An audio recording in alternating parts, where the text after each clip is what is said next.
আসসালামু আলাইকুম রহমতুল্লাহ। আশা করি সবাই ভালো আছেন। আজকে আমরা কথা বলবো মুজাদ্দিদ আল-ফিসানির সাংস্কৃতিক বিপ্লব সম্পর্কে। তার আগে আমাদের মুজাদ্দিদ শব্দটা বোঝা দরকার। মুজাদ্দিদ শব্দটা এসেছে আরবি তাজদিদ শব্দ থেকে, যার অর্থ হচ্ছে নবায়ন করা, সংস্কার করা। অর্থাৎ মুজাদ্দিদ মানে হচ্ছে নবায়নকারী বা সংস্কারক। একটি ইসলামী পরিভাষা।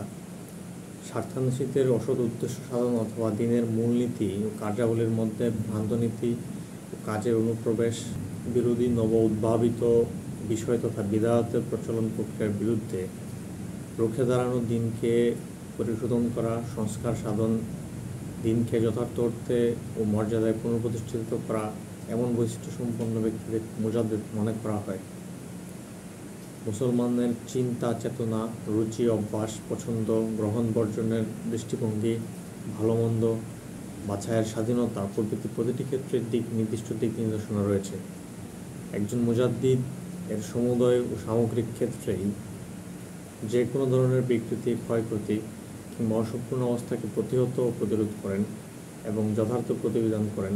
মূল বিষয়কে যথার্থ আবু দাউদ শরীফে উল্লেখ আছে, আবু হুরায়রা রাদিয়াল্লাহু তাআলা থেকে বর্ণিত একটা হাদিস, এতে রাসূল সাল্লাল্লাহু আলাইহি ওয়াসাল্লাম বলেন, আল্লাহ তাআলা উম্মতের জন্য প্রতি 100 বছরের মাথায় এমন এক ব্যক্তির উত্থান ঘটাবেন যিনি উম্মতের জন্য তাদের দিন নবায়ন করবেন। এর প্রেক্ষিতে মুজাদ্দিদ পরিভাষার উদ্ভব ঘটেছে। উম্মতের চিন্তাবিদ, গবেষক, আলেম মুসলিম সমাজের মধ্যে প্রতি শতাব্দীতে এক বা একাধিক মুজাদ্দিদ আবির্ভূত হওয়ার ধারণা প্রতিষ্ঠা লাভ করেছে। এর আলোকে প্রথম মুজাদ্দিদ হিসেবে উমর বিন আব্দুল আজিজকে চিহ্নিত করা হয়ে থাকে। মুজাদ্দিদের ধারণার উপর বিশ্বাস বা সমর্থন কোনো মৌলিক আকীদাভুক্ত বিষয় নয়। কোনো ব্যক্তি বিশেষকে মুজাদ্দিদ হিসেবে স্বীকৃতির বিষয় বাধ্যতামূলক নয়। মুজাদ্দিদ আল-ফিসানি অর্থগত দিক থেকে হিজরি 2য় সহস্রাব্দের সংস্কারক হিসেবে আমাদের কাছে পরিচিত, যার প্রকৃত নাম শায়খ আহমদ সরহিন্দ রহমতুল্লাহ। হিজরি 971 সাল থেকে 1034 সালে 64 বছর বয়স পর্যন্ত তিনি জীবিত ছিলেন।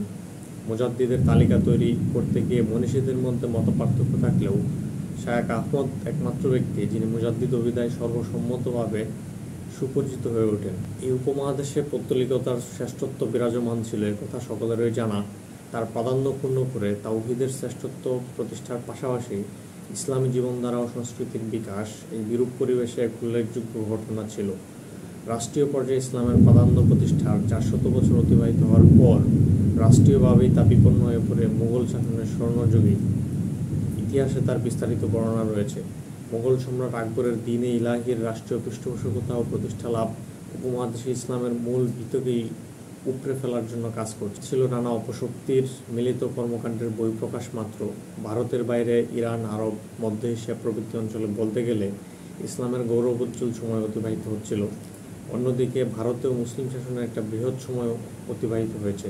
সেদিক থেকে ভারতে ইসলামের জন্য একটা অনুকূল স্রোত প্রবাহিত হওয়ার কথা, কিন্তু ভেতরে ভেতরে এক অন্য পরিস্থিতি বিরাজ করছিল। ফনা বিস্তার করে চলছিল বহু ভ্রান্ত মতবাদ ও নাস্তিক্যবাদ।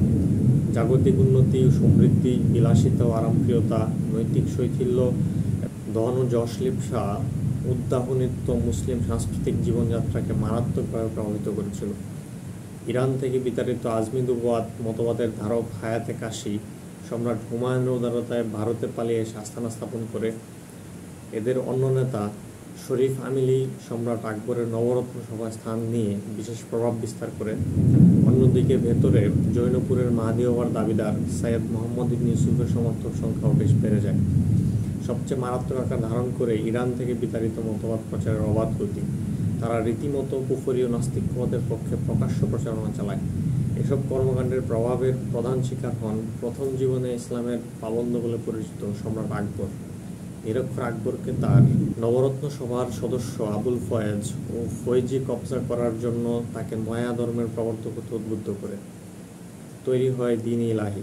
হিন্দু মুসলমান সহ সব ধর্মের মানুষকে একই আদর্শের পতাকা তুলে সমবেত করার নামে মূল ইসলামের উপরে কুঠারাঘাত আনা হয়।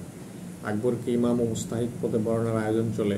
এর অনিবার্য পরিণতিতে যে সকল বিষয়ে বৈধতা লাভ করে তার মধ্যে উল্লেখযোগ্য ছিল ক্রমান্বয়ে অগ্নিপূজা ও সূর্য পূজা চালু, গঙ্গা জলের পবিত্রতা বিধান, ইবাদতের নতুন সময়সূচি নির্ধারণ, বাদশাকে সিজদা করার পদ্ধতি প্রবর্তন, হিজরি সনকে বিদায় করে নতুন সনের প্রবর্তন, নতুন করে ঈদ ও পর্ব প্রবর্তন, জাকাতের উপর নিষেধাজ্ঞা আরোপ, গরু জবাই নিষিদ্ধ করা, শুকর ও মদ বৈধ করা, ইসলামের মূল স্তম্ভ বিধিবিধানের প্রতি উপহাস করা, নামাজের উপর নিষেধাজ্ঞা আরোপ করা, সালাম দেবার সুন্নত রীতির পরিবর্তন করে নতুন পদ্ধতি প্রবর্তন করা প্রভৃতি।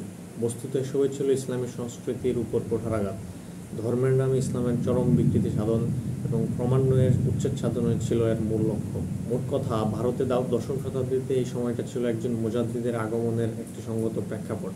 অসহায় মুসলিম মানুষ এমন একজন ত্রাণকর্তার অসহনীয় প্রতীক্ষার প্রহর গুনছিল, যার পরস্পরের স্পর্শ, তেজ, কুফর, নাস্তিকতা ও জঘন্য অপসংস্কৃতি বিদায়াতের সকল জুলুম দূর করতে পারবে।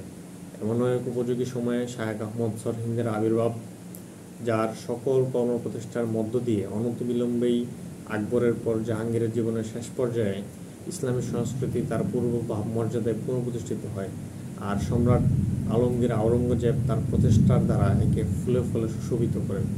উপরিক্ত প্রেক্ষাপট সামনে রাখলে যে কোনো চক্ষুষ্মান মানুষই দেখতে পাবেন কি এক ভয়ঙ্কর পরিস্থিতির শিকার হয়েছিল তৎকালীন ভারত উপমহাদেশের মুসলিম জনগোষ্ঠী। কোনো যুদ্ধে পরাজিত হওয়ার চেয়ে অনেক বেশি গ্লানিকর ছিল এই ঘটনা। নবী করিম সাল্লাল্লাহু আলাইহি সাল্লামের পর 1000 বছরের প্রান্তে এসে দ্বীন ইসলামের বিকৃতি এবং মুসলমানদের মধ্যে যে কুফরি, শিরক, বিদআত, কুসংস্কার, অপসংস্কৃতির প্রবল প্লাবন বিশেষ করে উপমহাদেশের সমাজ সংস্কৃতির বিপন্ন দশা হয়েছিল, তা থেকে রক্ষার পথ প্রদর্শনে তিনি সক্ষম হয়েছিলেন। সাংস্কৃতিক বিপর্যয়ের শিকার মুসলিম সমাজকে সুসংস্কৃত করে ঢেলে সজ্জিত করেন। এর প্রভাব গিয়ে পড়ে ভারতের বাইরেও প্রায় সর্বত্র। মুসলমানদের শিক্ষা সংস্কৃতিতে বলতে গেলে নবায়নের ধারায় প্রবর্তন ঘটে। হযরত শায়েখ আহমদ সরহিন রহমাতুল্লাহ তার কর্মপ্রচেষ্টা কীভাবে পরিচালনা করেছেন তা এখানে আলোচনা করা হচ্ছে না, তবে তিনি যে এককভাবে বহুগুণ সম্পন্ন ও অসম সাহসী ব্যক্তিত্ব ছিলেন তা বলাই বাহুল্য। একটি প্রতাপশালী রাজশক্তির বিরুদ্ধে দাঁড়ানো এবং সাফল্য অর্জন বিস্ময়ের সৃষ্টি করে ব্যক্তিগতভাবে নির্যাতিত হওয়া সত্ত্বেও অটল থেকে তিনি বিভ্রান্ত জনগণকে যথারীতি তার নেতৃত্বের প্রতি আস্থা সৃষ্টিতে সক্ষম হয়েছিলেন, এটা গবেষণা না করেও বলা যায়। শায়েখ আহমদ যে সমস্ত ক্ষেত্রে দূরদর্শিতা ও বহুদর্শিতার পরিচয় দিয়ে সফল হয়েছিলেন তার একটি তালিকা দেওয়া যেতে পারে। তার গৃহীত কার্যক্রম ভারত উপমহাদেশে ইসলামের পুনরুজ্জীবন ঘটায়, যা মুসলমানদেরকে ব্রাহ্মণ্যবাদের প্রভাব থেকে পরবর্তী অন্তত 2 শতাব্দী রক্ষা করতে সক্ষম হয়েছে। সুফিবাদের নামে কতিপয় ভ্রান্ত আকীদা ও ক্রিয়া প্রতিক্রিয়া থেকে শরীয়তকে সংরক্ষণ ও তার প্রাধান্য প্রতিষ্ঠা করা হয়েছে। যুক্তিবাদের নামে ইসলামী আকীদা ও বিশ্বাসের উপর আঘাতকারী ধারার সর্বগ্রাসী আক্রমণ থেকে ইসলামের সাক্ষ্য ও বিশ্বাসভিত্তিক ধারার পুনঃপ্রতিষ্ঠা করা হয়েছে। এই 3টি মৌলিক কাজ করার ফলস্বরূপ একাধারে আল্লাহর একত্ব তথা তাওহীদ, মুহাম্মদ সাল্লাল্লাহু আলাইহি সাল্লামের নবুয়াত বা রিসালাত, নানাবিধ বিদআত মুক্ত ইসলামী আকীদা ও শরীয়তের ভিত্তি মজবুত হওয়ার পথ সুগম হয়েছে। পুনঃস্থাপিত হয়েছে ইসলামী সংস্কৃতি। হযরত মুজাদ্দিদ আলফেসানির মতো একজন মহান মুজাদ্দিদের এই কর্মতৎপরতার ফল পরবর্তী কমপক্ষে 100 বছর মুসলিমরা ভোগ করেছেন। যদিও মুঘলদের শাসনামলের বিদায় ঘণ্টা সহসাই বেজে গিয়েছিল। দ্বীনে ইলাহির প্রবর্তক সম্রাট আকবরের পুত্র ও পরবর্তী সম্রাট জাহাঙ্গীর প্রথম দিকে পিতার ধর্মপথের প্রতি বিশ্বস্ত থাকলেও অচিরেই তার মোহভঙ্গ হয়। তিনি মুজাদ্দিদের কাছে তওবা করেন এবং তার শিষ্যত্ব গ্রহণ করেন। এরপর বাদশাহ শাহজাহান, বাদশাহ আলমগীর প্রমুখের শাসন জুড়ে ইসলামের শরীয়ত ও সাংস্কৃতিক অনুশীলন অব্যাহত থাকে। এর ধারাবাহিকতায় ঈমান আকীদাগত দিক দিয়ে মুসলমানরা মূল ধারায় সুপ্রতিষ্ঠিত ছিল দীর্ঘকাল। ব্রিটিশ শাসনের প্রায় 200 বছর মুসলমানদের পুনরায় ক্ষতিগ্রস্ত করে, যার কুপ্রভাব আজও বিদ্যমান, বরং এক অন্য রং ধারণ করে বর্তমান ইসলামের চেতনা, মূল্যবোধ ও সংস্কৃতিকে ধ্বংস করতে উদ্যত এক কালসাপের ফনা। অনুকরণপ্রিয়তার প্রাবল্য ও সভ্যতার চাকচিক্য আমাদেরকে দ্বিধান্বিত করে ফায়দা লুটতে যাচ্ছে মিথ্যা অপশক্তি। এ সময়ে মুজাদ্দিদ আলফেসানির মতো একজন অভিভাবকের প্রয়োজন হয়ে পড়েছে কিনা তা সত্যানুসন্ধানী ইতিহাস ও সমাজ বিশ্লেষকরা বলতে পারেন।